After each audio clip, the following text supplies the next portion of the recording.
Back text 4 ಇಂಚು exact ಸೆಂಟರ್ಗೆ fold ಮಾಡಿಕೊಂಡು 1/2 ಇಂಚು ಒಳಗಡೆ ತೊಗೊಂಡು back text ಕೊಟ್ಕೊಳ್ಳಿ.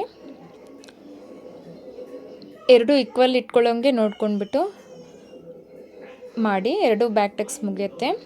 So cross belt ಯಾವಾಗಲೂ ಒಂದು ರೈಟ್ ಒಂದು ಲೆಫ್ಟ್ ಸ್ಟಿಚ್ ಮಾಡಿ ಇಟ್ಕೊಳ್ಳಿ. ಫ್ರಂಟ್ದು ಲೈನಿಂಗ್ ಅಟ್ಯಾಚ್ ಮಾಡಿದೆ, ನಾನು ಡೈರೆಕ್ಟ್ ತೋರಿಸ್ತೀನಿ. ನೆಕ್ಸ್ಟ್ ಟೈಮ್ ನಾನು ಫುಲ್ ತೋರಿಸ್ಲಿಕ್ಕೆ ಟ್ರೈ ಮಾಡ್ತೇನೆ. ಟಕ್ಸ್ ಪಾರ್ಟ್ ಬಂದುಬಿಟ್ಟು ನೀವು ಫಸ್ಟ್ ಟಕ್ಸ್ 3.5, ಆಮೇಲೆ 1 ಇಂಚ್ ಆ ಸೈಡ್ ಈ ಸೈಡ್ ಲೆಫ್ಟ್ ಆ್ಯಂಡ್ ರೈಟ್.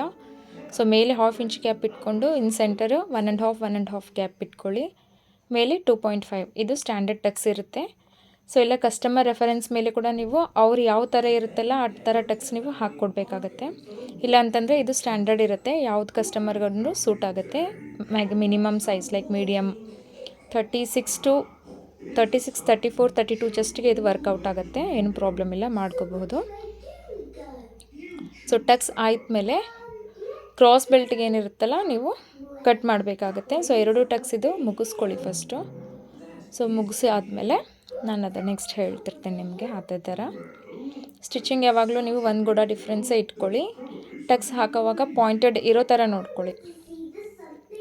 ನಿಮ್ಮದು ಟಕ್ಸ್ ಪಾಯಿಂಟ್ ಏನಿದೆಲ್ಲ ಪಾಯಿಂಟೆಡ್ ಬರಬೇಕು. ಸೊ ಈಗ ಒಂದ್ರ ಮೇಲೆ ಒಂದಿಟ್ಟು ನೀವು ಫ್ರಂಟ್ ಕ್ರಾಸ್ ಬೆಲ್ಟ್ಗೆ ಸ್ವಲ್ಪ ಟ್ರಿಮ್ಮಿಂಗ್ ಮಾಡ್ಕೊಳ್ಳಿ. ಒಂದು 1/2 ಇಂಚ್ ಮೇಲೆ ನಾನು ಮಾರ್ಕ್ ಮಾಡಿದ ಥರ ಮಾಡಿಕೊಂಡು ಕ್ರಾಸ್ ಬೆಲ್ಟು ಲೆಫ್ಟು ಮತ್ತು ರೈಟ್ ಸೈಡು ಎರಡು ಅಟ್ಯಾಚ್ ಮಾಡಬೇಕು.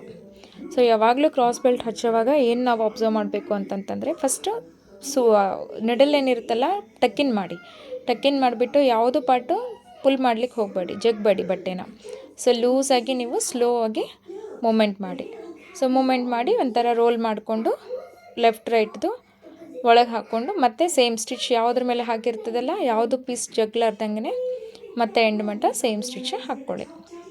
ಹಾಕ್ಕೊಂಡು ಸ್ವಲ್ಪ ಕ್ರಾಸಾಗಿ ಕಚ್ಚಿಸಿರುತ್ತಲ್ಲ ಕಚ್ಚಿಸ್ಕೊಟ್ಕೊಂಡು ಅದನ್ನು ನೀವು ರೊಟೇಟ್ ಮಾಡಬೇಕು. ಸೊ ನಾನು ಇನ್ನೊಂದು ಪಾರ್ಟಲ್ಲಿ ತೋರಿಸ್ತಾ ಇದ್ದೀನಿ ಸ್ಟಿಚಿಂಗಲ್ಲಿ ನಿಮಗೆ ಯಾವ ಥರ ಅಂತ. ಸೊ ಯಾವುದು ಕ್ಲಾತ್ ಜಗ್ಬಾರ್ದು, ಜಗ್ಗಿದ್ರೆ ಏನಾಗುತ್ತೆ ಮೇಲೆ ಏನಿದೆಲ್ಲ ರಿಂಕಲ್ಸ್ ಬಂದುಬಿಡುತ್ತೆ. ರಿಂಕಲ್ಸ್ ಬಂದಾಗ ನಿಮಗೆ ಕ್ರಾಸ್ ಬೆಲ್ಟು ಫಿಟ್ಟಿಂಗ್ಸಲ್ಲಿ ಕರೆಕ್ಟಾಗಿ ಕೊಡೋಲ್ಲ. ಸೊ ಈಗ ನಾನು ಯಾವ ಥರ ತೋರಿಸ್ತಾ ಇದ್ದೇನೆ ಆ ಥರ ನೀಟಾಗಿ ಮಾಡ್ಕೊಂಬಿಡ್ಬೇಕು. ಸ್ಟಿಚ್ ಮಾಡಿಬಿಟ್ಟು ಅದನ್ನು ರಿಟರ್ನ್ ಇರುತ್ತಲ್ಲ ಸ್ವಲ್ಪ ಟ್ರಿಮ್ಮಿಂಗ್ ಕಚ್ ಕೊಟ್ಕೊಳ್ಳಿ.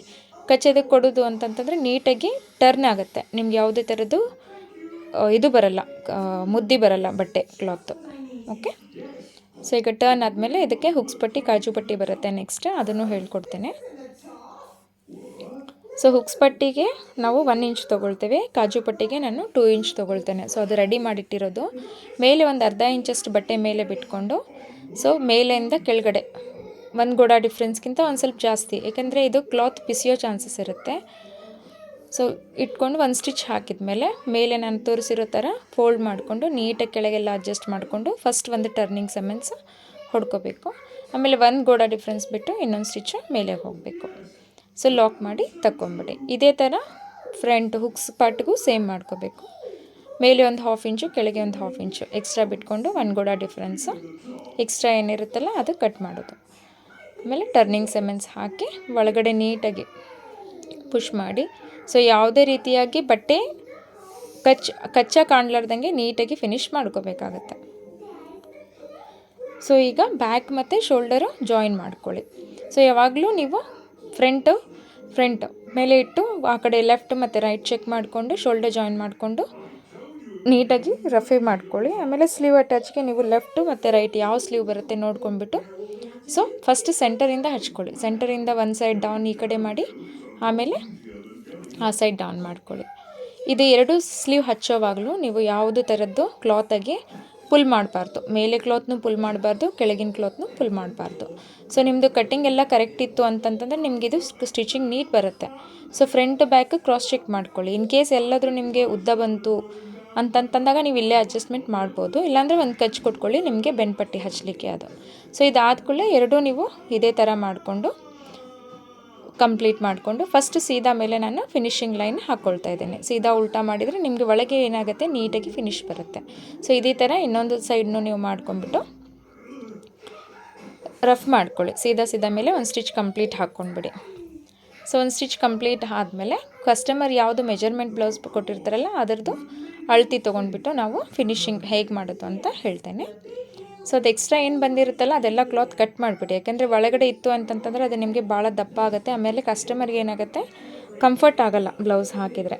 ಸೊ ಇನ್ನೊಂದು ಅವ್ರದ್ದು ಮೆಜರ್ಮೆಂಟ್ ಬ್ಲೌಸ್ಗೆ ಇಟ್ಬಿಟ್ಟು ನೋಡಿದಾಗ ಇಷ್ಟು ಎಕ್ಸ್ಟ್ರಾ ಬಂತು ನಮ್ಮದು. ಅದನ್ನು 4 ಪಾರ್ಟ್ಸ್ ಡಿವೈಡ್ ಮಾಡಿಬಿಟ್ಟು ಒಂದು ಸೈಡು ಹಾಫ್ ಪಾರ್ಟು ಅಂದರೆ /4 ಇದ್ದಿದ್ದನ್ನು ಆ ಕಡೆ 2 ಈ ಕಡೆ 2 ಮಾಡಿಕೊಂಡು ಸ್ಟಾರ್ಟಿಂಗ್ ಹಾಕಿಬಿಟ್ಟು ಆಮೇಲೆ ಕ್ಲಾತ್ ಎಲ್ಲ ಅಡ್ಜಸ್ಟ್ ಮಾಡ್ಕೊಳ್ಳಿ. ನೀವು ಆರ್ಮ್ ಹೋಲ್ ರಿಗಾಲ್ ಪಾಯಿಂಟ್ ಮಟ್ಟ ಏನಿದೆಲ್ಲ ಪಾಯಿಂಟ್ ಕರೆಕ್ಟಾಗಿ ಇಲ್ಲಿಗೆ ನಾವು ಕಚ್ ಕೊಟ್ಟಿರೋಲ್ಲಿ ಪಾಯಿಂಟ್ ಇಟ್ಟು ಸ್ಲೀವ್ ರೌಂಡ್ ಎಷ್ಟು ಬರುತ್ತೆ ಸ್ಲೀವ್ ರೌಂಡ್ಗೆ ನಾವು ಕರೆಕ್ಟಾಗಿ ರಫೆ ಮಾಡಿಕೊಂಡು ಬ್ಯಾಕಪ್ ಸ್ಟಿಚ್ 2 ಸ್ಟಿಚಸ್ ಹಾಕ್ಕೊಡ್ದು.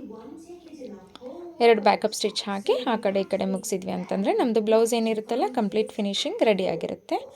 ಸೊ ಕಸ್ಟಮರ್ಗೆ ನಾವು ಕರೆಸಿ ಫಿಟ್ಟಿಂಗ್ಸ್ ನೋಡಿನೇ ಕಳಿಸ್ಕೊಡಿ. ಏನಾದರೂ ಚೇಂಜಸ್ ಇತ್ತು ಅಂತಂತಂದರೆ ನೀವು ಆಗಲೇ ಅಲ್ಲೇ ಮಾಡಿಕೊಡ್ಬೋದು. ಟೈಟ್ ಆಯಿತು ಅಂತಂತಂದರೆ ಇಲ್ಲ ಲೂಸ್ ಆಯಿತು ಅಂತಂತಂದರೆ ನೀವೇನು ಪ್ರಾಬ್ಲಮ್ ಇದ್ರೂ ನೀವು ನಿಮ್ಮ ಮುಂದೆ ಕಣ್ಮುಂದೆ ನೀವು ಕ್ಲಿಯರಾಗಿ ಮಾಡಿ ಕಳಿಸ್ಬೋದು. So thank you for watching.